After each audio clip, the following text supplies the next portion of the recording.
الحمدللہ وکفى والصلاة والسلام علی عباده الذین اصطفى خصوصا علی افضلهم وخاتم النبیین محمد الامین وعلی آلہ وصحبہ اجمعین اما بعد فاعوذ باللہ من الشیطان الرجیم بسم اللہ الرحمن الرحیم ما ننسخ من آیت او ننسها نأت بخیر منها او مثلها الم تعلم ان اللہ علی کل شیء قدیر الم تعلم ان اللہ له ملک السماوات والارض وما لکم من دون اللہ من ولی ولا نصیر صدق اللہ العظیم۔ ان آیات مبارکہ کا ترجمہ اگرچہ ہم کر چکے ہیں، لیکن اس کا جو اصل مفہوم ہے اور اس کا پس منظر ہے اس کو سمجھنا ضروری ہے۔ آپ کو معلوم ہے کہ اللہ کا دین آدم سے لے کر دم تک ایک ہی ہے۔ نوح کا دین، موسیٰ کا دین، عیسیٰ کا دین، محمد کا دین صلی اللہ علیہ وسلم علیہ الصلوۃ والسلام، دین ایک ہی ہے۔ شریعتوں میں فرق رہا ہے، اور یہ فرق جو رہا ہے اس کا اصل سبب یہ ہے کہ نوع انسانی مختلف اعتبارات سے ارتقاء کی مراحل طے کر رہی تھی۔ ذہنی پختگی، شعور کی پختگی، پھر سوشل ایولیوشن، تمدنی ارتقاء، یہ مسلسل جاری تھا۔ لہذا اس ارتقاء کے جس مرحلے میں رسول آئے اسی کی مناسبت سے ان کو تعلیمات دے دی گئی۔ ان میں وہ حصے بھی تھے کہ جو ایٹرنل ہیں، جو ہمیشہ رہیں گے، اور ایسے بھی تھے کہ جو اس زمانے کی مناسبت سے تھے۔ اب جب اگلا رسول آئے گا تو ظاہر بات ہے کہ ان میں سے کچھ چیزوں میں تغیر و تبدل ہو جائے گا، کچھ چیزیں نئی آ جائیں گی، کچھ پرانی ساقط ہو جائیں گی۔ یہ پرانی چیزوں کا ساقط ہونا یہ کہلاتا ہے ناسخ ہونا، ناسخ و منسوخ کا مسئلہ، کہ وہ حکم منسوخ ہو گیا اور اس کی جگہ پر کوئی اور حکم آ گیا ہے۔ یا تو اللہ تعالیٰ تعین کے ساتھ منسوخ فرماتے ہیں، یا یہ کہ اس شے کو سرے سے لوگوں کے ذہنوں سے زائل کر دیتے ہیں۔ اعتراض یہ کر رہے تھے یہودی کہ اگر تو یہ دین وہی ہے جو موسیٰ کا تھا تو ظاہر بات ہے کہ پھر شریعت پوری وہی ہونی چاہیے۔ اس کے اعتراض کا جواب ہے جو یہاں دیا جا رہا ہے، اور یہی مسئلہ پھر قرآن میں بھی ہے۔ قرآن کی بھی تدریج کے ساتھ شریعت کی تکمیل ہوئی ہے۔ جیسا کہ میں نے پہلے عرض کیا تھا، شریعت کا بلو پرنٹ آپ کو سورہ بقرہ میں مل جائے گا آگے چل کر، لیکن شریعت کی تکمیل ہوئی ہے سورہ مائدہ میں۔ یہ جو تقریباً 5-6 سال کا وقفہ ہے، اس میں کچھ احکام شروع میں دیے گئے، پھر ان میں رد و بدل کر کے، اور پھر آخر میں الیوم اکملت لکم دینکم واتممت علیکم نعمتی ورضیت لکم الاسلام دینا۔ تو یہ ناسخ و منسوخ کا مسئلہ صرف سابقہ شریعتوں اور شریعت محمدی میں نہیں ہے صلی اللہ علیہ وسلم، بلکہ خود شریعت محمدی میں بھی زمانی اعتبار سے ارتقا ہوا ہے کہ پہلے شراب کے بارے میں حکم دیا گیا کہ اس کی مضرت زیادہ ہے، گناہ کا پہلو زیادہ ہے، کچھ فائدے بھی ہیں بس۔ اس کے بعد آیا اگر شراب کے نشے میں ہو تو نماز مت پڑھو، نماز کے قریب مت جاؤ۔ تو مائدہ میں آخری حکم آ گیا، حال انتم منتہون، اب باز آتے ہو کہ نہیں آتے، حرام کر دیا گیا۔ تو یہ تدریجاً ہوا ہے۔ تو ناسخ و منسوخ قرآن میں بھی ہے، اور ناسخ و منسوخ قرآن اور تورات کے مابین بھی ہے۔ تو ہم نہیں منسوخ کرتے کوئی آیت یا بھلوا دیتے ہیں اس کو، نہ آتے بخیر منہا، ہم اس سے بھی بہتر لے آتے ہیں، اور مثلہا یا اس جیسی ہی۔ الم تعلم ان اللہ علی کل شیء قدیر، اب یہ کہ یہ تو اللہ کی اتھارٹی ہے، مالک الملک وہ ہے، دین اس کا ہے، اس میں وہ جس طریقے سے چاہے کسی چیز کے اندر تبدیلی پیدا کر دے۔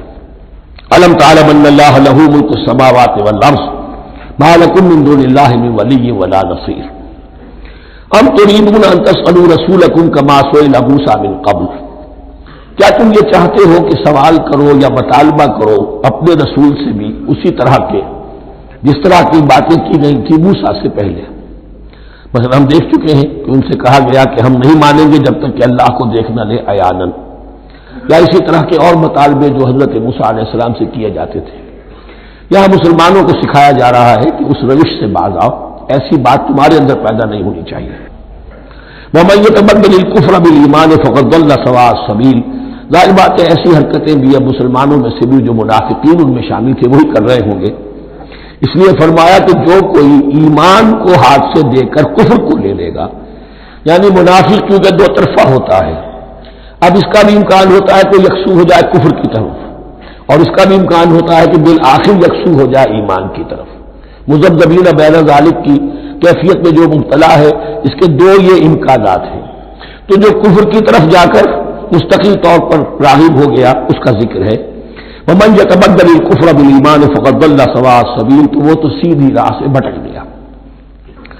ود کثیر من اہل الکتاب لو یردونکم من بعد ایمانکم کفارا، اہل کتاب میں سے بہت سے لوگ ہیں جو چاہتے ہیں کہ کسی طرح لوٹا کر لے جائیں تمہیں تمہارے ایمان کے بعد پھر کفار بنا دیں۔ یہ ایسے ہی ہے کہ جیسے کسی بلی کی دم کٹ جائے تو وہ یہ چاہے گی کہ ساری بلیوں کی دمیں کٹ جائیں تاکہ وہ کوئی علیحدہ سے نمایاں نہ رہے۔ تو وہ چاہتے تھے کہ یہ چیزیں جو ہیں ان کو واپس لے آیا جائے، اہل ایمان کو بھی کفر میں لے آیا جائے، حسدا من عند انفسہم، اور یہ ان کا طرز عمل ان کے حسد کی وجہ سے کہ کیوں یہ نعمت جو ہے ان کو دے دی گئی۔ من بعد ما تبین لهم الحق، اس کے بعد کہ ان پر حق بالکل واضح ہو چکا ہے، وہ جان چکے ہیں، پہچان چکے ہیں، کسی مغالطے میں نہیں ہے، غلط فہمی میں نہیں ہے۔ فاعفوا واصفحوا، یہ بہت اہم ہے مقام۔ تو اے مسلمانوں تم معاف کرتے رہو اور صرف نظر سے کام لو۔ اس کا اصل مطلب کیا ہے؟ ابھی تو چونکہ مدنی دور کا آغاز ہو رہا ہے، ابھی کشمکش کے اور کشاکش کے اور مقابلے کے اور تصادم کے بڑے سخت مراحل آ رہے ہیں، کیونکہ تمہارا سب سے پہلا جو محاذ ہے وہ تو کفار مکہ کے خلاف ہے، سب سے بڑھ کر وہی آئیں گے، تم پر حملے کریں گے، جنگیں ہوں گی۔ تو فوری طور پر یہ جو آستین کے سانپ ہیں ان کو ابھی چھیڑو مت، جب تک یہ پڑے رہے ڈورمنٹ، انہیں پڑا رہنے دو۔ ایک وقت آئے گا، یہاں یوں سمجھیے کہ یہ حکم دیا ہے فی الحال انہیں چھیڑو مت، ان کے طرز عمل کے بارے میں زیادہ توجہ نہ دو، فاعفو، معاف کرتے رہو، درگزر کرتے رہو۔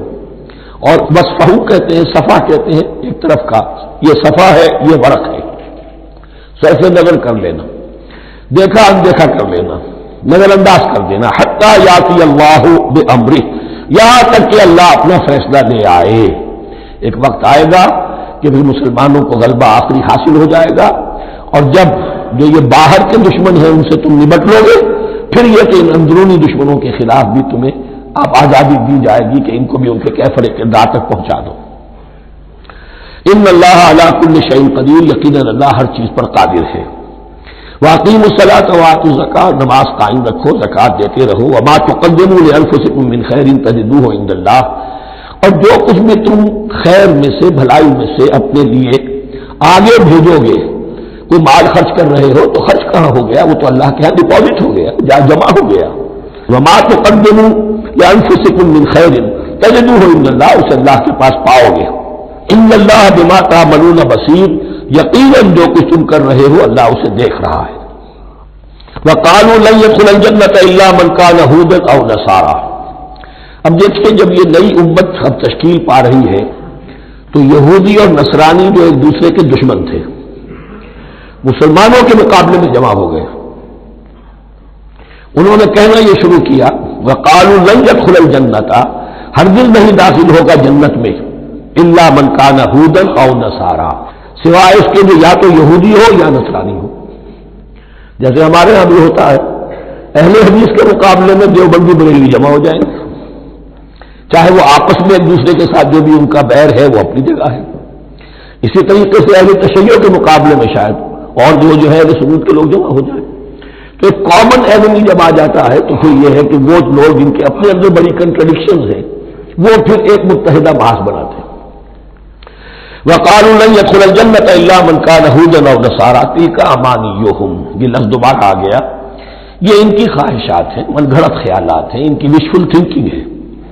قل هاتوا برهانكم ان كنتم صادقين، کہو ان سے لاؤ کوئی دلیل اگر تم سچے ہو، دلیل کتاب سے لاؤ، کہیں تورات میں لکھا ہے یہ، کہیں یہ انجیل میں لکھا ہے، جو تورات اور جو انجیل تمہارے پاس ہے اسی میں سے دکھا دو کہ یہ لکھا ہوا، کہیں لکھا ہوا نہیں۔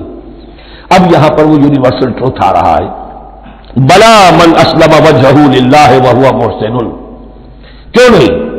ہر وہ شخص کے جو اپنا چہرہ اللہ کے سامنے جھکا دے اور وہ محسن ہو، اس کا رویہ صدق پر، سچائی پر، حسن کردار پر مبنی ہو، سر کا جھکانا منافقانہ نہ ہو، جزوی نہ ہو کہ کچھ مانا کچھ نہیں مانا. بلا من اسلم وجهه لله وهو محسن فله اجره عند ربه، تو اس کے لیے اس کا اجر محفوظ ہے اس کے رب کے پاس. فلا خوف علیہم ولا هم يحزنون، نہ ان پر کوئی خوف ہوگا اور نہ ہی وہ حزن سے دوچار ہوں گے. یہ دوسری آیت ہے کہ جس سے کچھ لوگوں نے استدلال کیا ہے کہ ایمان بالرسالت ضروری نہیں ہے. اب دیکھیے اس کا جواب وہی ہوگا. نمبر ایک تو یہ، ہر جگہ پر ساری چیزیں بیان نہیں کی جایا کرتی. کوئی چیز کہیں بیان کی گئی، کوئی کہیں بیان کی گئی ہے. کتاب کو لینا ہے جو پوری کو پوری ایک کتاب کی حیثیت سے. دوسرا یہ کہ یہ سارا سلسلہ کرام جو ہے، جو دو بریکٹس کے مابین آ رہا ہے، اس میں پہلے سے ہے وَآمِنُوا بِمَا أَنزَلْتُ مُصَدِّقًا لِمَا مَعَكُمْ وَلَا تَكُونُوا أَوَّلَ كَافِرٍ بِهِ. تو وہ تو ضرب کھا رہی ہے اس پورے کے پورے مضامین کے سلسلے سے جو ان دو بریکٹوں کے درمیان آ رہا ہے. اب دیکھیے، ایک طرف تو ان کا کہنا یہ تھا کہ جنت میں داخل نہیں ہوگا مگر وہی جو یہودی ہو یا نصرانی ہو. اب عمل کیا ہے؟ وقالت اليهود ليست النصارى على شيء. یہودی کہتے ہیں نصارہ کی کوئی حیثیت نہیں، کوئی بنیاد نہیں، کوئی جڑ نہیں. وقالت النصارى ليست اليهود على شيء.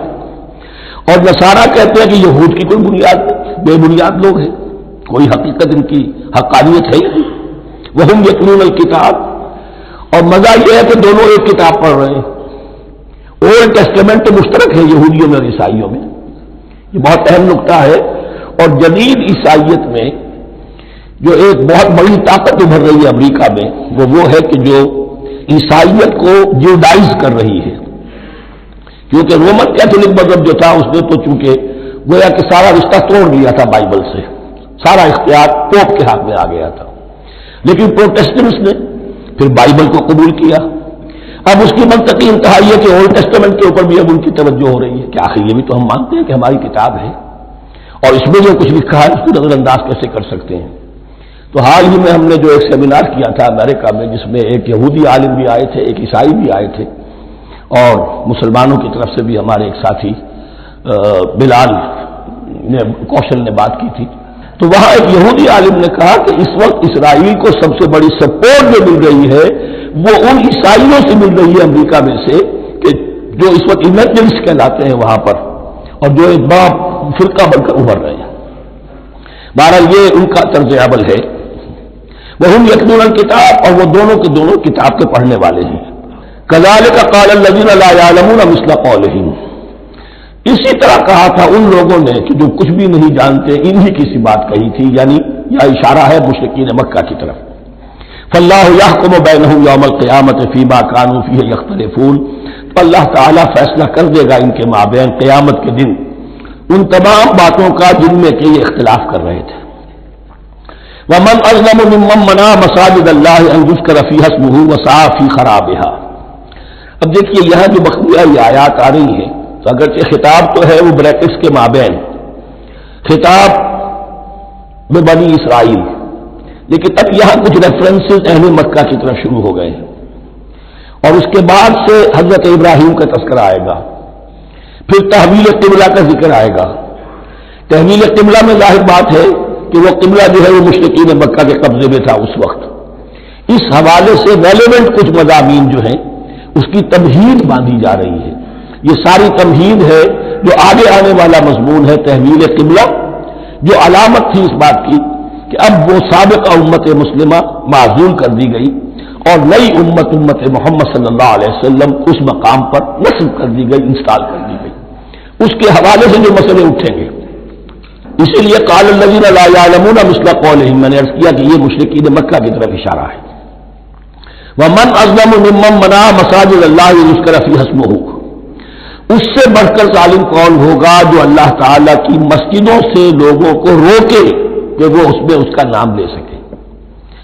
چونکہ مشرکین مکہ نے مسلمانوں کو محروم کر دیا تھا حرم سے، اب وہاں جانے کی ان کو اجازت نہیں تھی. سن 6 میں حضور گئے بھی ہیں، تب بھی یہ کہ صلح حدیبیہ ہو گئی، واپس آنا پڑا، عمرہ کرنے کی اجازت نہیں ملی. سن 7 میں پھر ہوا ہے. تو یہ 7 برس بہت شاہ گزرے ہیں. محمد الرسول اللہ صلی اللہ علیہ وسلم اور اہل ایمان پر۔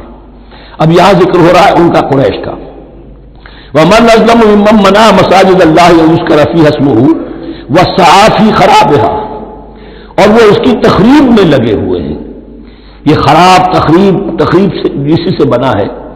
یہ تخریب دو طرح کی ہوتی ہے، ایک ظاہری تخریب ہوتی ہے کسی مسجد کو گرا دینا، اور ایک ظاہری نہیں باطنی معنوی وہ ہوتی ہے۔ وہ جو تخریب ہے وہ یہ ہے کہ توحید کی بجائے اسے شرک کا اڈا بنا دیا ہے۔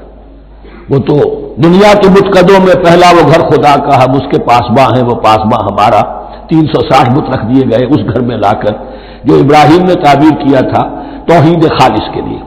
وَسَعَىٰ فِي خَرَابِهَا، یہ لفظ ذرا نوٹ کر لیجئے، یہ ایک حدیث میں بھی آیا ہے، بڑی دلدوز حدیث ہے، اور میں چاہتا ہوں کہ آپ اسے ذہن میں رکھیں۔ حضور نے فرمایا یوشک ان یاتی علی الناس زمان، اندیشہ ہے کہ لوگوں پر یعنی میری امت پر ایک زمانہ ایسا بھی آ جائے گا، اب گنتے جائیے، لا یبقى من الاسلام الا اسمہ، اسلام میں سے اس کے نام کے سوا کچھ نہیں بچے گا، ولا یبقى من القرآن الا رسمہ، قرآن میں سے اس کے رسم الخط، الفاظ اور حروف کے سوا کچھ نہیں بچے گا، اسی کی اللہ تعالی نے ضمانت دی ہے، یہ محفوظ رہے گا رسم عثمانی۔ مساجدہم عامرۃ، ان کی مسجدیں آباد تو بہت ہوں گی، وہی خراب من الہدی، ہدایت سے خالی ہو جائیں گی، یہ خراب کے لفظ سے، ہی خراب من الہدی، وعلماؤہم شر الناس تحت عظیم السماء، اور ان کے علماء آسمان کی چھت کے نیچے کی بدترین انسان ہیں، من عندہم تخرج الفتنۃ وفیہم تعود، فتنہ انہی کے اندر سے برآمد ہوگا، انہی میں گھس جائے گا، یعنی ان کا کام فتنہ انگیزی، مخالفت، جنگ و جدال، بھڑکانا، اپنے اپنے فرقے کے لوگوں کے جذبات کو بھڑکاتے رہنا اور مسلمانوں کے اندر اختلافات کو ہوا دینا، یہی ان کا کام رہ جائے گا۔ آج جن کو ہم علماء کہتے ہیں ان کی عظیم اکثریت اس کیفیت سے دوچار ہو چکی ہے۔ جب مذہب اور دین پیشہ بن جائے تو کوئی خیر اس میں باقی نہیں رہتا۔ یہ دین اور مذہب پیشہ نہیں تھا، اسلام میں کوئی پیشوائیت نہیں، اسلام میں کوئی پاپائیت نہیں، اسلام میں کوئی برہمنزم نہیں، اسلام تو ایک کھلا، ہر شخص کتاب اللہ پڑھے، ہر شخص عربی سیکھے، ہر شخص کو عبادت کے قابل ہونا چاہیے، ہر شخص اپنی بچی کا نکاح خود پڑھائے، ہر شخص اپنے والد کا جنازہ خود پڑھے۔ یہ جو ہم نے پیشہ بنا دیا ہے اور پھر انہیں پیسے دیتے، ظاہر بات ہے کہ پھر اس پیشے کے اندر تو پیشے میں عیب نہیں، رکھیے نہ فرحاد کو نام، پھر تو پیشہ میں تو جو کچھ پیشہ ورانہ چشمکیں ہوتی ہیں اور جو خباثتیں ہوتی ہیں وہ آتی ہیں۔ لیکن ساتھ ہی یہ بات واضح رہے کہ علماء حق سے دنیا خالی نہیں ہوگی، علماء حق بھی ہیں، لیکن کسی کے ماتھے پر لکھا ہوا نہیں ہوتا کہ یہ علماء حقانی میں سے اور یہ علماء سوئی میں سے ہے۔ باقی یہ صحیح بات ہے کہ اکثریت ادھر جا چکی ہے، ورنہ امت کا بیڑا غرق نہ ہوتا، سیدھی بات، یہ بیڑا غرق ہوا ہے تو آخر کوئی سبب ہے۔ اولئک ما کان لہم ان یدخلوها الا خائفین، ایسے لوگوں کو تو سوائے اس کے ان کا کوئی مقام نہیں ہے کہ انہیں داخل ہونے کی بھی اجازت نہیں ہونی چاہیے اس میں، یعنی اللہ کی مسجدوں میں، مگر خوف زدہ ہو کر، ڈر کر۔ لہم فی الدنیا خزی، ان کے لیے دنیا میں بھی رسوائی اور ذلت ہے، وَلَهُمْ فِي الْآخِرَةِ عَذَابٌ عَظِيمٌ، اور آخرت میں ان کے لیے عذاب عظیم ہے۔ وَلِلَّهِ الْمَشْرِقُ وَالْمَغْرِبُ، اب دیکھیے تمہید ہو رہی ہے تحویل قبلہ کے لیے۔ اب ظاہر بات ہے کہ بڑی حساس جو ہے وہ ایک کیفیت تھی یہ، تو یروشلم کے ساتھ جن کو دلچسپی تھی اور ان کے دلوں میں اس کی عقیدت تھی، مکہ مکرمہ اور بیت اللہ کے ساتھ جن کو دلچسپی تھی اور ان کے دلوں میں اس کی عقیدت تھی، تو اس حوالے سے یہ قبلہ بدلنا، 2 دفعہ بدلا ہے قبلہ۔ پہلے آ کے مدینے میں حضور نے یروشلم کی طرف 16 مہینے نماز پڑھی اور پھر تحویل قبلہ ہوا، تو اب اس میں کئی امتحان ہو گئے، وہ آگے آ جائے گا، لیکن اس کی تمہید باندھی جا رہی ہے۔ للہ المشرق والمغرب، مشرق اور مغرب سب اللہ کے ہیں، یعنی اگر ہم رخ کرتے ہیں مغرب کی طرف تو اس کے معنی یہ نہیں ہے کہ اللہ مغرب میں ہے، معاذ اللہ، اللہ تو جہت سے، مقام سے، ماورا وراء الورا، تو یہ ہے کہ ایک یکسانیت پیدا کرنے کے لیے اجتماعی رد دینے کے لیے ایک چیز کو قبلہ بنا دیا، علامت ہے۔ غالب نے ٹھیک کہا ہے، قبلے کو اہل نظر قبلہ نما کہتے ہیں۔ قبلہ جو ہے وہ مسجود تو نہیں ہے پرے سرحد ادراک سے اپنا مسجود، قبلے کو اہل نظر قبلہ نما کہتے ہیں۔ للہ المشرق والمغرب فإنما تولوا فثم وجہ اللہ، جدھر بھی تم رخ کرو گے وہ اللہ ہی کا رخ ہے۔ ان اللہ واسع علیم، یقیناً اللہ بہت وسعت والا ہے، بہت وسعت والا ہے، وہ کسی سمت میں محدود نہیں ہے، اور علیم ہے، ہر شے کا جاننے والا ہے۔ دیکھیے یہاں یہ آیت کہہ کے اب چھوڑ دیا مسئلہ، اگلے مسئلے پر آ گئے۔ آگے آپ کو پتہ چلے گا کہ یہ در حقیقت ایک تمہید باندھی جا رہی ہے تحویل قبلہ کے لیے۔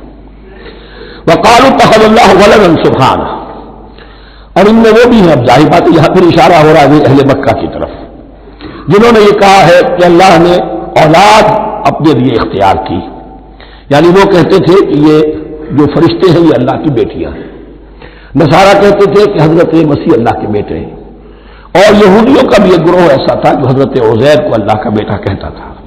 بل لہ ما فی السماوات والارض، نہیں، آسمانوں اور زمین میں جو کچھ ہے اسی کی ملکیت ہے، سب مخلوق ہے، مملوک ہے، خالق اور مالک صرف وہ ہے۔ کل لہ قانتون، اور سب کے سب اس کے فرما بردار ہیں، بڑے سے بڑا رسول، بڑے سے بڑا ولی، بڑے سے بڑا فرشتہ، بڑے سے بڑے اجرام سماویہ، سب کل لہ قانتون بدیع السماوات والارض، وہ آسمان اور زمین کو پیدا کرنے والا ہے بغیر کسی شے کے۔ یہ ابداع اور خلق، ان میں فرق ہے۔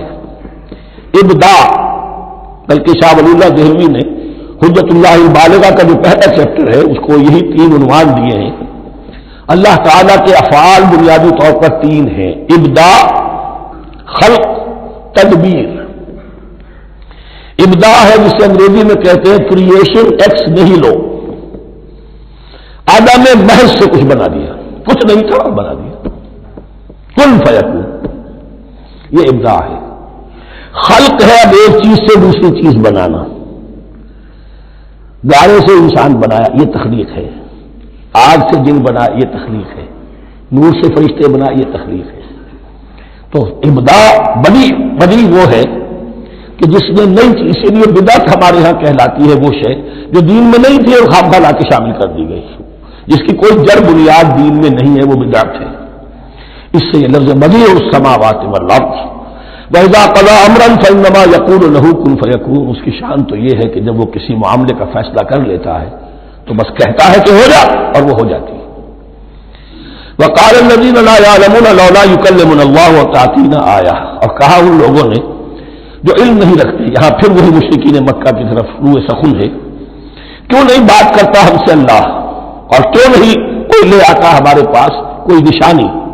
یہ میں عرض کر چکا ہوں، یہ مضمون جو ہے کہ ان کا مطالبہ تھا بہت شدت کے ساتھ کہ کوئی معجزے ویسے ہی دکھاؤ جیسے تم کہتے ہو کہ عیسیٰ نے دکھائے تھے، موسیٰ نے دکھائے تھے، تو ہمارے یہ مطالبے پورے کر دو، ہم مان لیں گے۔ یہ ذکر آئے گا سورہ انعام میں اور پھر سورہ بنی اسرائیل میں۔ کذالک قال الذین من قبلہم مثل قولہم، اسی طرح کی باتیں جو لوگ ان سے پہلے آئے تھے وہ بھی کہتے رہے۔ تشابہت قلوبہم، ان کے دل ایک دوسرے سے مشابہ ہو گئے ہیں۔ قد بینا الآیات لقوم یوقنون، اور ہم نے تو اپنی آیات کو واضح کر دیا ہے ان لوگوں کے لیے جو یقین کرنا چاہیں۔ انا ارسلناک بالحق بشیرا ونذیرا، اے نبی ہم نے آپ کو بھیجا ہے حق کے ساتھ بشیر اور نذیر بنا کر۔ بنیادی حیثیت آپ کی یہ ہے کہ آپ اہل حق کو بشارت دیں، فراح و ریحان و جنت النعیم، فسلام لک من اصحاب الیمین، یہ بشارت دیجیے۔ اور جو غلط راستے پر جائیں، کفر کریں، منافقین میں مبتلا ہوں، ملحد ہوں اور بدعملی کریں، ان کو آپ خبردار کر دیجئے کہ جہنم ان کے لیے تیار کر دی گئی ہے۔ آپ کا کام دعوت ہے، ابلاغ ہے، تبلیغ ہے، نصیحت ہے۔ ولا تسأل عن اصحاب الجحیم، آپ سے سوال نہیں کیا جائے گا جہنمیوں کے بارے میں کہ محمد یہ کیوں جہنم میں پہنچ گئے، ہم نے تو بھیجا تھا، تمہارے ہوتے ہوئے یہ جہنمی کیوں ہو گئے؟ نہیں، یہ آپ کی ذمہ داری نہیں ہے۔ کون جنت میں جانا چاہتا ہے، کون جہنم میں جانا چاہتا ہے، یہ آدمی کا اپنا فیصلہ ہے۔ آپ کا کام ہے کہ حق کو واضح کر دیں، ہاں وضاحت میں کمی نہ رہ جائے، حق واضح ہو جائے، کوئی اشتباہ نہ ہو، بالکل مبرہن ہو جائے، واضح ہو جائے، بس یہ ذمہ داری آپ کی ہے، اس سے زیادہ نہیں۔ یہ مسئولیت جو ہوتی ہے، انسان اگر اپنی اصل مصولیت سے زیادہ ذمہ داری اپنے سر پر ڈال لے تو اس سے بھی بہت بڑی بڑی گمراہیاں پیدا ہوتی ہیں. اور اس کا جو تذکرہ ہو رہا ہے بڑی گمراہی تو معاذ اللہ وہ تو ہمارے حوالے سے ہوتی ہے. ہمارے ہاں کی بہت سی جماعتیں جو ہیں اسی طرح کی غلطیوں کی وجہ سے وہ غلط راستوں پر پڑ گئی, پوری تحریکیں برباد ہو گئی. لیکن یہاں بھی حضور کا معاملہ کیا ہو رہا تھا کہ حضور چاہتے تھے کہ کسی طرح یہ علماء یہود ایمان لے آئے. بہرحال حضور کے دل میں رغبت, آخر مکے میں آپ تھے تو دعائیں مانگتے تھے, اے اللہ عمرو بن ہشام اور عمر بن خطاب میں سے کسی ایک کو تو میری جھولی میں ڈال دے. تو اسی طرح کی دعا آپ نے کی ہوگی. فرمایا وَلَن تَرْضَىٰ عَنكَ الْيَهُودُ وَلَا النَّصَارَىٰ حَتَّىٰ تَتَّبِعَ مِلَّتَهُمْ. اے نبی کسی مغالطے میں نہ رہیے, ہرگز راضی نہیں ہوگے آپ سے نہ یہ یہودی اور نہ نصرانی جب تک کہ آپ پیروی نہ کریں ان کی ملت کی. لہذا امید منقطع کر لیجیے, اس لیے کہ زیادہ امید ہو تو مایوسی ہو جاتی ہے. اقبال نے بہت خوب کہا بندہ مومن کے بارے میں, جس کی امیدیں قلیل جس کے مقاصد جلیل. مقصد اونچا لیکن امید قلیل رکھیے. اللہ چاہے گا تو ہو جائے گا, نہیں چاہے گا تو میرا کام تو اپنی حد تک اپنا فرض ادا کر دینا ہے. اس سے زیادہ کی جو ہے خواہش اپنے دل میں پالیں گے, کسی اجرت پسندی میں گرفتار ہو جائیں گے, کہیں دائیں بائیں ہک اور کرک کے ذریعے سے کہیں پہنچنے کی کوشش کریں گے اور اپنے آپ کو بھی برباد کر دیں گے. لن ترضى عنك اليهود ولا النصارى حتى تتبع ملتهم قل ان هدى الله هو الهدى. کہہ دیجئے دیکھو ہدایت تو ہے اللہ کی ہدایت. وَلَئِنِ اتَّبَعْتَ أَهْوَاءَهُمْ, اور نبی آپ بھی کان کھول کر سن لیں, اگر آپ نے ان کی خواہشات کی پیروی کی, یہاں ہم جوڑ دیں گے الفاظ بالفرض بفرض محال. اگر آپ نے ان کی خواہشات کی پیروی کی کہ کچھ چلو لے دو کے معاملہ کر لو, کچھ ان کی بات مانو, کچھ اپنی بات منوا لو. یہ مکے میں بھی قریش کی طرف سے بھی آیا تھا کہ کچھ اپنی بات منوا لیجیے, کچھ ہماری بات کمپرومائز کیجیے. اب ظاہر بات کہ یہاں اب یہود کے ساتھ یہی معاملہ ہے. وَلَئِنِ اتَّبَعْتَ أَهْوَاءَهُمْ بَعْدَ الَّذِي جَاءَكَ مِنَ الْعِلْمِ مَا لَكَ مِنَ اللَّهِ مِنْ وَلِيٍّ وَلَا نَصِيرٍ. اور اگر بفرض محال آپ نے پیروی کی ان کی خواہشات کی, اس کے بعد کہ آپ کے پاس علم آ چکا, تو نہیں ہوگا کوئی بھی اللہ کے مقابلے میں آپ کے لیے کوئی مددگار یا حمایتی.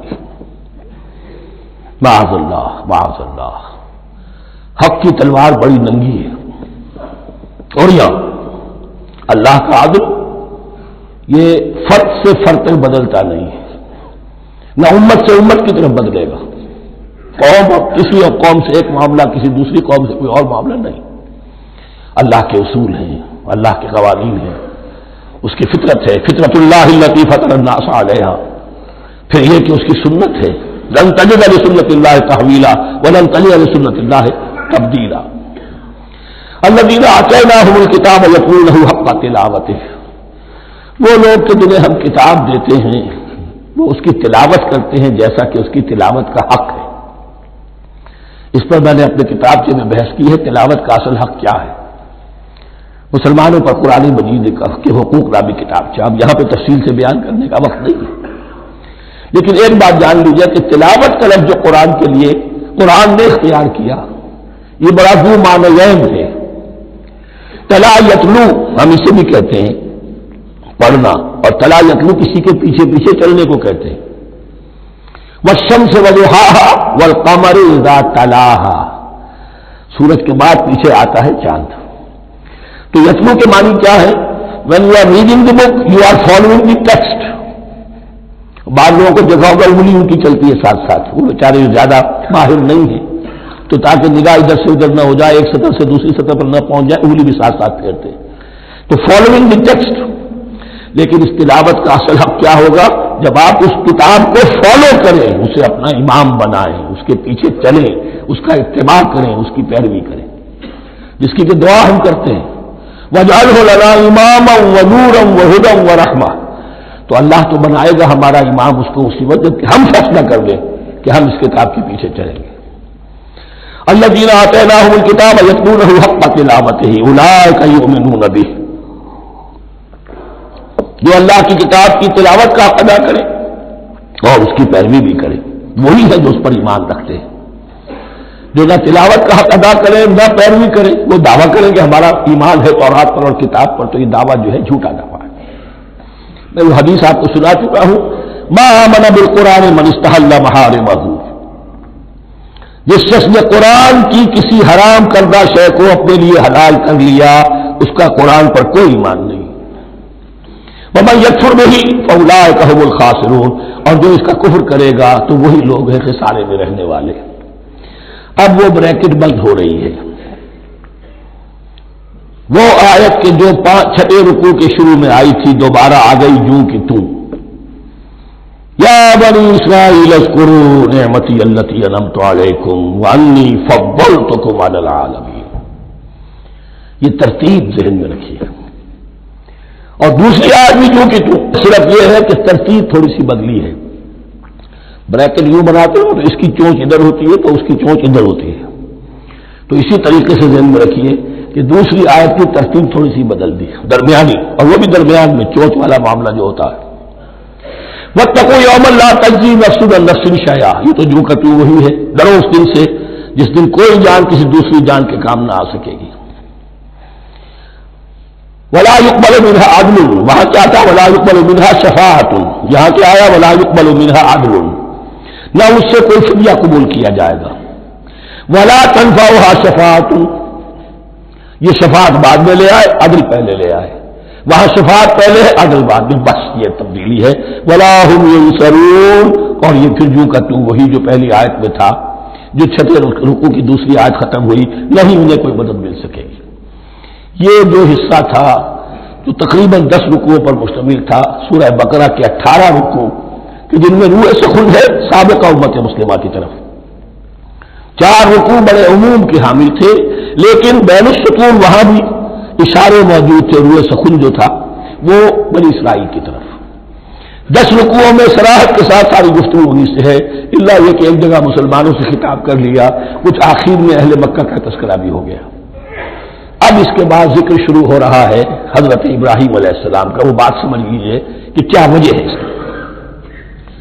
دیکھیے حضرت ابراہیم کی دسویں کی یہ 2 شاخیں چلی، ویسے تو 3 ہیں. عام طور پر لوگوں کے علم میں ہے کہ 2 بیویاں تھیں. حضرت ہاجرہ سے حضرت اسماعیل پیدا ہوئے، بڑے تھے. حضرت سارہ سے حضرت اسحاق، ان کے بیٹے یعقوب، یعقوب کے 12 بیٹے بنی اسرائیل. حضرت اسماعیل کو حضرت ابراہیم نے آباد کیا خانہ کعبہ کے پاس لا کر، بواد غیر ذی زرع، تو وہاں یہ جو ہے نسل چلی. لیکن نبوت جو ہے حضرت ابراہیم کے بعد حضرت اسماعیل کو تو ملی، اس کے بعد مسلسل یہ سمجھیے کہ تقریباً 3000 کا فصل ہے سالوں کا کہ کوئی نبوت اس شاخ میں نہیں آئی. نبوت کا سلسلہ چلا دوسری شاخ میں، حضرت یعقوب، حضرت اسحاق، حضرت یعقوب، حضرت یوسف، چلتے جائیے. حضرت موسیٰ اور ہارون سے شروع ہو کر حضرت عیسیٰ اور یحییٰ تک 1400 برس مسلسل. اگرچہ تیسری شاخ بھی تھی، بنو قطورہ کہلاتے، تیسری اہلیہ آپ کی تھی قطورہ. بنی قطورہ میں سے ان کی اولاد بڑی کثیر تھی. ان میں سے ایک مدین تھے، مدین یا مدیان، ان میں حضرت شعیب کی بعثت ہوئی تھی. حضرت شعیب بھی حضرت ابراہیم کی نسل میں سے ہیں لیکن بنی مدیان میں سے. بہرحال اب چونکہ حضور کی بعثت ہوئی بنی اسماعیل میں، ادھر بنی اسرائیل ہے، ان سے یہ خطاب ہو رہا ہے سابقہ امت مسلمہ. اور اب یہ امامت الناس منتقل ہونے والی ہے بنی اسرائیل سے بنی اسماعیل کو. تو اب اگر اس انتقال کے وقت نقل، اگر وہ جو کامن فیکٹر ہے اس کا تذکرہ کیا جائے تو بات آسان ہو جائے گی. ابراہیم ہی تو جد امجد ہے نا تمہارے، تم یعقوب کی اولاد ہو ٹھیک ہے، لیکن یعقوب کس کے بیٹے تھے؟ اسحاق کے. اسحاق کس کے بیٹے تھے؟ ابراہیم کے. تو یہ دوسری نسل میں تو ابراہیم ہی کی ہے. اس حوالے سے ان کے لیے سہل بنایا جا رہا ہے کہ بات کو سمجھو. یہ صرف یہ ہے کہ 2 پیڑھی اوپر جا کر مل گئے اور لانا کھا چلا. اور حضرت ابراہیم نے خانہ کعبہ کی تعمیر کی اور اسے اب مرکز بنانا ہے اہل توحید کا. لہذا یہ ساری گفتگو اب شروع ہو رہی ہے. 4 رکوع اب وہ ہے 15 سے شروع ہو کر 18 تک، جن کا اصل مضمون ہے تحویل قبلہ. وَإِذِ ابْتَلَىٰ إِبْرَاهِيمَ رَبُّهُ بِكَلِمَاتٍ فَأَتَمَّهُنَّ، اور ذرا یاد کرو جب ابراہیم کو آزمایا اس کے رب نے بہت سی باتوں میں.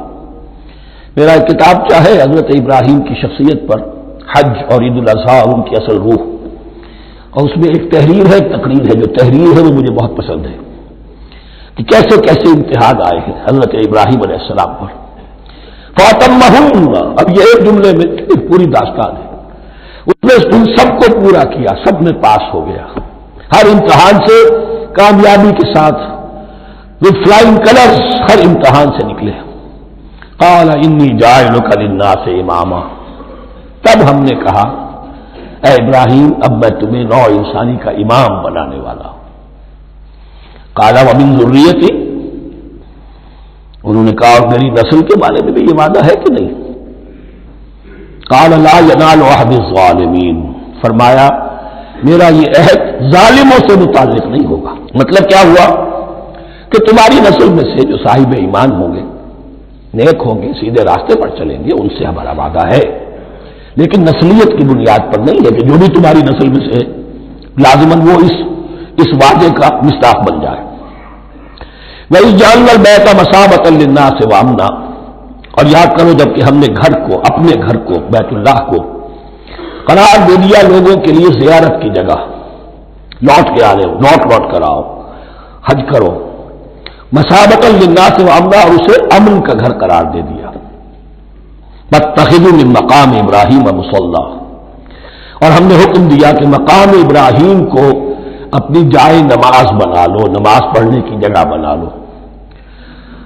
آج کل تو بعض علماء نے یہ کہا ہے کہ مقام ابراہیم سے مراد کوئی خاص پتھر نہیں ہے، بلکہ اصل میں وہ تو پوری جگہ جو تھی وہ مقام ابراہیم، حضرت ابراہیم وہاں آباد ہوئے تھے. لیکن صحیح بات وہی ہے جو ہمارے سلف سے چلی آ رہی ہے، جو آیات پختہ ہیں اس کے بارے میں، کہ جس طریقے سے حجر اسود جنت سے آیا ہے، ایسے ہی یہ بھی ایک پتھر تھا کہ جو جنت سے لایا گیا حضرت ابراہیم کے لیے جب وہ تعمیر کر رہے تھے. کوئی اور ذرائع تو ابھی تھے ہی نہیں، اس کے اوپر وہ کھڑے ہوتے تھے اور یہ پتھر ہی اونچا ہوتا جاتا تھا خود. اب جیسے جیسے تعمیر اوپر جا رہی ہے تو اس کے لیے یہ پتھر اونچا ہوتا تھا. وہ پتھر ہے جو مقام ابراہیم اب بھی محفوظ ہے، اور وہاں پر پھر طواف کر کے کعبے کا مکمل، پھر اس کے آس پاس جو ہے 2 رکعت جو ہے وہ ادا کی جاتی ہے نماز.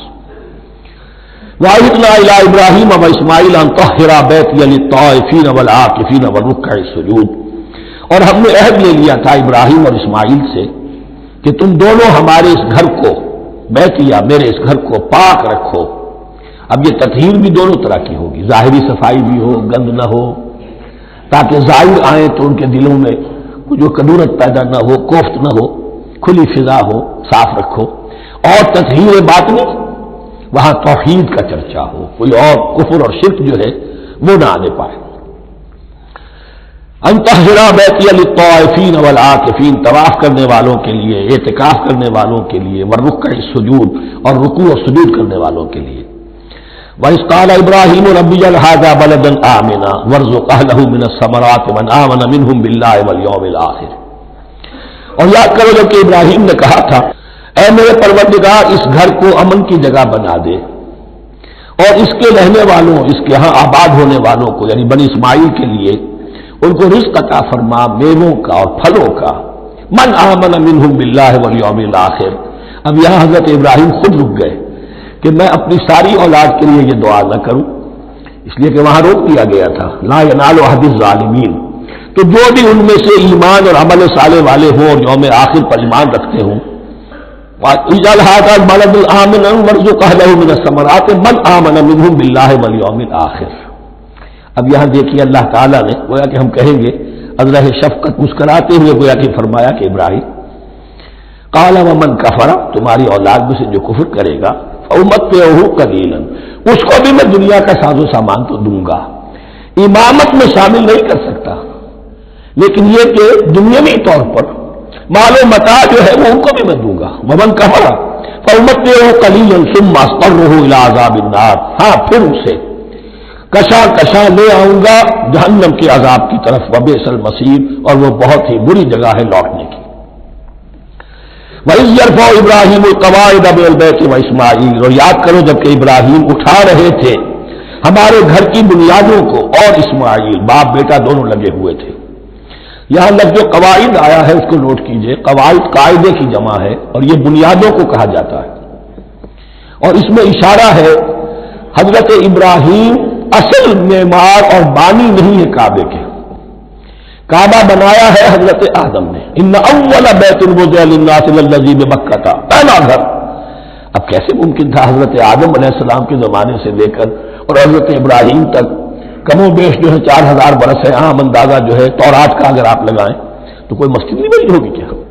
یہ پہلا گھر ہے، پہلا وہ گھر خدا کا. تو اس کی بنیادیں رہ گئی تھی، باقی وہ امتداد زمانہ سے. اور چونکہ یہ سیلاب کا راستہ تھا، سیلاب کی وجہ سے وہ سب جو ہے دیواریں بہہ گئی تھی، صرف بنیادیں تھیں. ان بنیادوں کو پھر وَإِذْ ابراہیم مکان البیت، یہ سورہ حج میں جا کر مضمون تفصیل سے آئے گا. اب میں آئے گا کہتا ہوں، آ چکا ہے حقیقت کے اعتبار سے، اس لیے کہ یہ ساری مکی صورتیں ہیں جو نازل ہو چکی ہیں سورہ بقرہ سے بہت پہلے. تو جب وہ ان بنیادوں کو اٹھا رہے تھے تو دعائیں مانگ رہے تھے. ربنا تقبل منا انک انت السمیع العلیم، اے رب ہماری اس کوشش کو، ہماری اس مشقت کو، محنت کو قبول فرما. باہر گھر بنا رہے ہیں، پتھر اٹھا اٹھا کر لا رہے ہیں. حضرت اسماعیل کی عمر اس وقت لگ بھگ 13 برس ہے، ہاتھ بٹا رہے ہیں. ربنا تقبل منا انک انت السمیع العلیم، اے رب ہماری اس کوشش کو شرف قبول عطا فرما. یقیناً تو سب کچھ سننے والا اور جاننے والا ہے. ربنا وجعلنا مسلمین لک، اور اے رب ہمیں اپنا فرما بردار بنائے رکھ. نوٹ کیجئے ابراہیم کہہ رہے ہیں. تو میں اور آپ اگر مطمئن ہو جائیں کہ میری موت لازماً حق پر ہوگی تو بہت بڑا دھوکہ ہے. ڈرتے رہنا چاہیے، اللہ کی پناہ طلب کرتے رہنا چاہیے. ربنا وجعلنا مسلمین لک، اے اللہ ہم دونوں کو اپنا فرما بردار بنائے رکھ. ومن ذریتنا امۃ مسلمۃ لک، اور ہم دونوں کی نسل میں سے اٹھائیو برپا کی جو ایک امت جو تیری فرما بردار امت ہو. وارنا مناسکنا، اور اے پروردگار تیرا گھر تو ہم نے یہ بنا دیا، اب اس کے جو رسومات ہیں وہ ہمیں سکھا، جو مناسک کے حج ہیں. ارنا مناسک، اب کیسے حج کریں، کیا آداب ہوں گے، طواف کیسے ہوگا، کیا کریں گے. وتب علینا، اور ہم پر اپنی شفقت کی نظر فرما.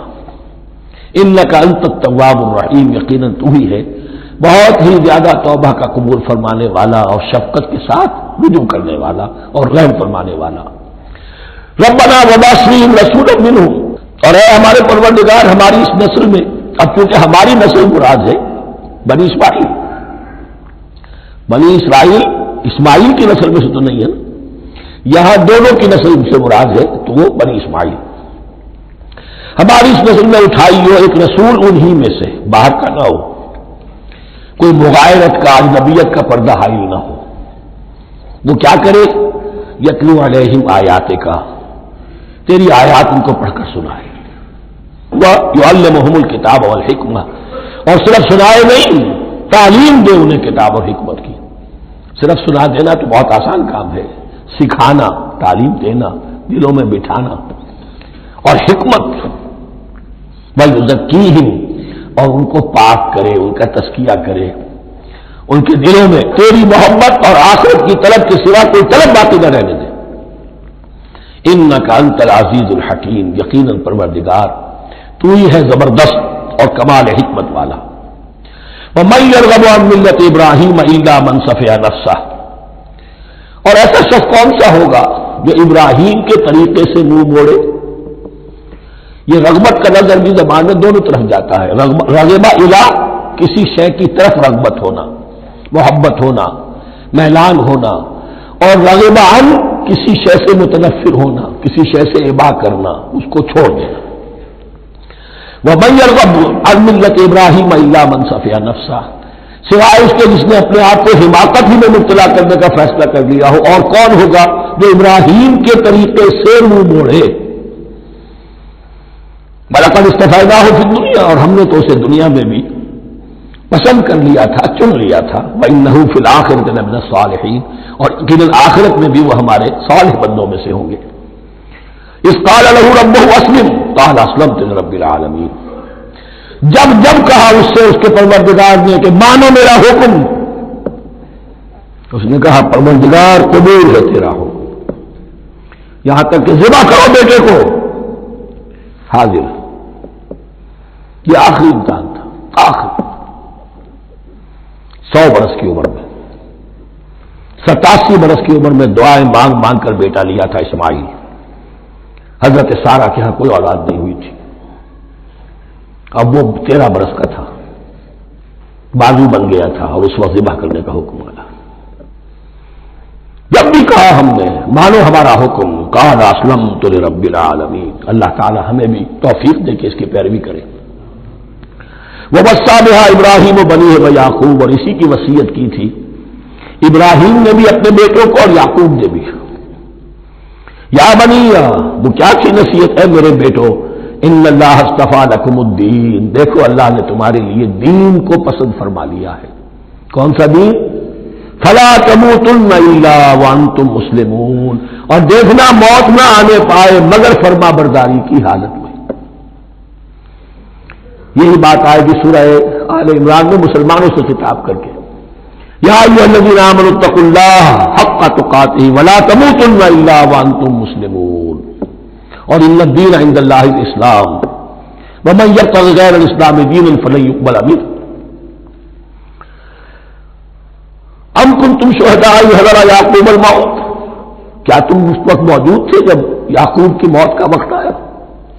جب آدم کی یعقوب پر موت، یہ لفظی ترجمہ ہوگا، اذ حضر یعقوب الموت اذ قال لبنیہ ما تعبدون من بعدی، حضرت یعقوب نے اپنے سارے بیٹوں کو جمع کیا، 12 کے 12، اور مصر میں پہنچ چکے تھے یہ حضرت یوسف علیہ السلام کے ذریعے سے، جو سورہ یوسف میں ساری کہانی آئے گی، وہاں انتقال ہوا۔ تو انہوں نے اپنے بیٹوں کو جمع کیا، اس قال لبنیہ ما تعبدون من بعدی، میرے بعد تم کس کی پوجا کرو گے، کس کی پرستش کرو گے؟ یہ بات نہیں تھی کہ انہیں معلوم نہیں تھا، لیکن یہ کہ ایک میثاق، قول و قرار اور پختہ کرنے کے لیے۔ قالوا نعبد الہک و الہ آبائک ابراہیم و اسماعیل و اسحاق، کہا کہ ہم پوجیں گے، بندگی کریں گے، پرستش کریں گے آپ کے معبود کی اور آپ کے آبا ابراہیم، اسماعیل اور اسحاق کے معبود کی، اور یہ کوئی مختلف معبود نہیں، الہ واحد، وہ تو ایک ہی الہ ہے۔ وَنَحْنُ لَهُ مُسْلِمُونَ، ہم اس کے لیے اس کے سامنے سر جھکاتے ہیں، اسی کی فرما برداری کا اقرار کرتے ہیں۔ تِلْكَ أُمَّةٌ قَدْ خَلَتْ، یہ آج 2 مرتبہ آئے گی اسی رکوع میں۔ یہ ایک گروہ تھا انسانوں کا جو گزر گیا، ابراہیم، اسماعیل، اسحاق، یعقوب، ان کی اولاد، قد خلت، وہ گزر گئے۔ لہا ما کسبت ولکم ما کسبتم، ان کے لیے تھا جو انہوں نے کمایا، اور تمہارے لیے ہوگا جو تم کماؤ گے۔ یعنی یہاں تجرب سلطان بوت کا کوئی مقام نہیں ہے، ہر شخص کے لیے اپنا عمل، اپنا ایمان، اپنی کمائی۔ ولا تسألون عما كانوا يعملون، تم سے یہ نہیں پوچھا جائے گا کہ وہ کیا کرتے تھے، تم سے پوچھا جائے گا تم کیا کر کے لائے ہو۔ تو راہ کے ہے ادھرم سلطان بوت، تو راہ کے ہے، تم کیا ہو بھائی، تو اپنی بات کرو، باپ تمہارا سلطان تھا، ہوگا۔ وقالوا كونوا هودا أو نصارى تهتدوا، لیکن اس پس منظر میں اب ان کی خباثت کو نمایاں کیا جا رہا ہے کہ یہ تو تھی وصیت ابراہیم کی اور یعقوب کی، اور اس وقت کے یہود و نصارہ کا کیا رویہ ہے؟ قالوا كونوا هودا أو نصارى تهتدوا، وہی متحدہ محاذ حضور کے خلاف۔ یا تو یہودی، انہوں نے کہا کہ یا یہودی ہو جاؤ یا نصرانی تو ہدایت پر ہو جاؤ گے۔ قل بل ملت ابراہیم حنیفہ، کہہ دیجئے نہیں، بل نتبع، ہم تو نتبع یہاں پر محذوف مانیے، بل نتبع ملت ابراہیم حنیفہ، نہیں، ہم تو پیروی کریں گے ابراہیم کے طریقے کی، بالکل یکسو ہو کر۔ وما کان من المشرکین، اور وہ مشرکوں میں سے نہیں تھے۔ قولوا آمنا باللہ، اب یہاں مسلمانوں کو حکم دیا جا رہا ہے، دیکھو تم ان کے جو کچھ وہ کہتے ہیں اس کے جواب میں تم یہ کہو، قولوا کہو آمنا باللہ، ہم ایمان رکھتے ہیں اللہ پر، وما انزل الینا، اور جو کچھ نازل کیا گیا ہماری جانب، وما انزل الی ابراہیم و اسماعیل و اسحاق و یعقوب، اور جو کچھ نازل کیا گیا ابراہیم اور اسماعیل اور اسحاق اور یعقوب کی طرف، والاسباط اور ان کی اولاد کی طرف، وما اوتی موسیٰ و عیسیٰ اور جو کچھ دیا گیا موسیٰ کو اور عیسیٰ کو، وما اوتی النبیون من ربہم اور جو کچھ دیا گیا تمام نبیوں کو ان کے رب کی طرف سے، لا نفرق بین احد منہم ہم ان میں سے کسی کے مابین تفریق نہیں کرتے، ہم سب کو مانتے ہیں۔ دیکھیے ایک ہے تفضیل، کسی کو ایک کو زیادہ افضل سمجھنا دوسرے سے، یہ اور بات ہے، وہ تو سورہ آل عمران میں آئے گا تلک الرسل فضلنا بعضهم علی بعض۔ تفریق یہ کہ ایک کو مانے ایک کو نہ مانے، ان رسولوں میں سے ایک کا انکار سب کا انکار، لا نفرق بین احد منہم ونحن له مسلمون، اور ہم نے تو اسی کی فرما برداری کا قلادہ اپنی گردن میں ڈال دیا ہے۔ فَإِنْ آمَنُوا بِمِثْلِ مَا آمَنْتُمْ، پھر اے مسلمانوں اگر یہ بھی ایمان لائے یہود اور نصارہ بالکل اسی طرح جیسے تم ایمان لائے ہو، نو کمپرومائز، ٹھیک ٹھیک وہی دین اختیار کریں، وہی راستہ جو کہ محمد کے ذریعے سے تمہیں دیا گیا صلی اللہ علیہ وسلم، فَإِنْ آمَنُوا بِمِثْلِ مَا آمَنْتُمْ بِهِ فَقَدِ اهْتَدَوْا، تب وہ ہدایت پر ہوں گے۔ وَإِنْ تَوَلَّوْا، اور اگر وہ پیٹھ موڑ لے فَإِنَّمَا هُمْ فِي شِقَاقٍ، تو اس کے معنی یہ ہے کہ وہ زدم زدہ میں اور دشمنی کے اندر وہ مبتلا ہو چکے ہیں۔ فَسَيَكْفِيكَهُمُ اللَّهُ، تو اے نبی آپ کے لیے ان کے مقابلے میں اللہ کافی رہے گا، آپ فکر نہ کریں، آپ کسی کمپرومائز کی دعوت کی طرف توجہ ہی نہ دیں، کچھ دو کا معاملہ سوچیں بھی نہ، ان کی مخالفتوں سے آپ مرعوب نہ ہوں، ان کی دھمکیوں کا کوئی اثر نہ دے۔ فَسَيَكْفِيكَهُمُ اللَّهُ، اللہ کافی رہے گا آپ کے لیے ان سب کے مقابلے میں۔ وَهُوَ السَّمِيعُ الْعَلِيمُ، اور یقیناً وہ سب کچھ سننے والا اور جاننے والا ہے۔ ایسا نہیں ہے کہ اسے معلوم نہ ہو کہ آپ اس وقت کن حالات میں ہیں، کیسی مشکلات میں ہیں، کس طرح کی نازک صورتحال دن بدن جو ہے شکل بدل رہی ہے، لیکن آپ قائم ہیں۔ یہ ہے جگہ جہاں پر خون پڑا ہوا ہے، اس نسخے میں جو حضرت عثمان تلاوت فرما رہے تھے، اور اس وقت باغیوں نے انہیں شہید کیا ہے، ان کی زوجہ محترمہ نائلہ انہوں نے بچانا چاہا ہے تو ان کی انگلیاں کٹ گئیں، اور خون جو ہے وہ فَسَيَكْفِيكَهُمُ اللَّهُ، ان الفاظ پر وہ خون پڑا ہے، وہ دبا اب بھی موجود ہے۔ وَهُوَ السَّمِيعُ الْعَلِيمُ، اور وہ سب کچھ سننے والا اور جاننے والا ہے۔ صبغۃ اللہ، کیا معنی یہاں پر بھی ایک آپ کو محذوف ماننا ہوگا، اخترنا صبغۃ اللہ، ہم نے تو اختیار کر لیا ہے اللہ کے رنگ کو۔ وَمَنْ أَحْسَنُ مِنَ اللَّهِ صِبْغَةً وَنَحْنُ لَهُ عَابِدُونَ، اور اللہ سے بہتر رنگ کس کا ہوگا، اور ہم تو بس اسی کی بندگی اسی کی پرستش کرنے والے ہیں۔ قُلْ أَتُحَاجُّونَنَا فِي اللَّهِ وَهُوَ رَبُّنَا وَرَبُّكُمْ، اے نبی ان سے کہیے کہ کیا تم ہم سے محاجہ کر رہے ہو، حجت بازی کر رہے ہو، جھگڑ رہے ہو، دلیل بازی کر رہے ہو اللہ کے بارے میں؟ وَهُوَ رَبُّنَا وَرَبُّكُمْ، وہ تو ہمارا رب بھی ہے تمہارا رب بھی ہے، رب تو ایک ہے، رب بھی ایک، اس کا دین بھی ایک، ہاں شریعتوں میں فرق ہوا۔ قُلْ أَتُحَاجُّونَنَا فِي اللَّهِ وَهُوَ رَبُّنَا وَرَبُّكُمْ وَلَنَا أَعْمَالُنَا وَلَكُمْ أَعْمَالُكُمْ، رب تو ہمارا بھی وہ تمہارا بھی وہ، البتہ ہمارے لیے ہوں گے ہمارے عمل، تمہارے لیے ہوں گے تمہارے عمل۔ وَنَحْنُ لَهُ مُخْلِصُونَ، اور ہم تو اس کے لیے اپنے آپ کو خالص کر لینے والے ہیں۔ یہ ذرا 3 الفاظ یہاں پہ نوٹ کر لیجئے، یہ میرے اور آپ کے لیے لمحہ فکریہ ہیں۔ نحن لہو مسلمون، 136ویں آیت اس پر ختم ہوئی، ہم اس کے سامنے سر تسلیم خم کرتے ہیں، ان میں سے تو ہم بھی شامل ہیں۔ نحن لہو عابدون، آیت نمبر 138، ہم اس کی بندگی کرنے والے ہیں، اسی کی بندگی کرنے والے ہیں۔